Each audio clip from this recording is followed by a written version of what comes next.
ओम श्री परमात्मने नमः. ज्ञानदेवांचा आत्मसंवाद प्रकरण 2. सद्गुरु वंदन. सद्गुरूमुळे चंद्र प्रकाशित. ओवी आहे 23वी. ज्ञानदेव निर्गुण चिद्घन असे सद्गुरु स्वरूप कसं आहे त्याचं वर्णन करताना म्हणतात, चंद्रादी सुशीतळे घडली जयाचेनी मिळे, सूर्य जयाचेनी उजाळे कवड सेने. सुशीतळ म्हणजे अत्यंत थंड. यांच्या सान्निध्याने चंद्र वगैरे नक्षत्रे अतिशय शीतल बनली आहेत व यांच्या एका कवडशाने सूर्य तेजस्वी बनला आहे. स्वामी स्वरूपानंद याचं अभंग रूपांतर करताना म्हणतात, जयाची मिळे शीतलते भले, पदार्थ घडले चंद्रादिक. तेची जयाची या तेजांशे साचार, प्रकाशे भास्कर तेजो राशी. ज्ञानदेवांनी 22व्या ओवीत सांगितलं की भूतभौतिकांना व्यापणारे आकाश हे महाभूत, पण त्याच्याही पोकळीला सद्गुरु रूपी भरीव आकाश व्यापून टाकते. मग आकाशात असलेले सूर्यचंद्रादी तारे, ग्रह, उपग्रह, आकाशगंगा हे सर्व चराचर विश्व त्याच्यापासूनच उत्पन्न झालं असलं पाहिजे हे ओघानेच सिद्ध होते.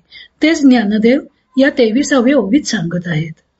सद्गुरु तत्व हे परमात्मा स्वरूप आहे. त्यामुळे सद्गुरूंचं वर्णन म्हणजे स्थूल मानव देहधारी सद्गुरूंचं वर्णन नसून ते परमात्म्याचेच वर्णन आहे. ज्ञानदेव सद्गुरु परमात्मा परस्पर विरोधी कार्य कशी करतो ते या ओवीतून दाखवून देतात. ज्ञानदेव म्हणतात की याच्याच योगे चंद्रादी नक्षत्रे अत्यंत शीतल बनली आहेत, तर याच्या एका कवडशामुळे सूर्य तेजस्वी बनला आहे. एकच परमात्मा, परंतु त्याने परस्पर विरोधी गोष्टी निर्माण केल्या आहेत. शीतल असे चंद्राचे तेजही त्याचेच, तर अत्यंत प्रखर असे सूर्याचे तेजही त्याचेच. कठोपनिषदात परमात्म्याचे वर्णन करताना यमदेव म्हणतात की न तत्र सूर्यो भाती न चंद्र तारकम नेमा विद्युतो भांती कुतोयम अग्निः तमेव भांतम अनुभाती सर्वम तस्य भासा सर्वम इदम विभाती. तेथे ना सूर्य प्रकाशित होतो, ना चंद्र, ना ताऱ्यांचा समुदाय प्रकाशित होतो. तेथे वीज सुद्धा प्रकाशित होत नाही, तर हा लौकिक अग्नी कसा काय प्रकाशित होईल? तो परमात्मा प्रकाशित झाल्यावरच सर्व प्रकाशित होतात. त्याच्याच प्रकाशाने हे सर्व जग प्रकाशित झालेले आहे. त्याचाच अनुवाद भगवंतांनी गीतेत केला आहे. भगवद्गीतेत भगवंत म्हणतात की यदादित्य गतम तेजो जगद्भासयते खिलम यच्चंद्रमसी यच्चाग्नौ तत्तेजो विद्धी मामकम. तरी सूर्यासकट आघवी हे विश्वरचना जे दावी, ते दीप्ती माझी जाणावी आद्यता आहे. जळ शोषुनी गेली या सविता, ओलांशू पुरवी तसे जे मागवता, ते चंद्री पंडुसुता ज्योत्स्ना माझी. सूर्याचा एखादा प्रकाश किरण जेव्हा खिडकीतून आत येतो तेव्हा त्याला कवडसा असं म्हणतात. सूर्याच्या एकूण किरण समूहापैकी त्याची शक्ती किती कमी, पण परमात्म्याच्या तेवढ्या एका कवडशातूनच सूर्यचंद्रादींना तेज प्राप्त होतं.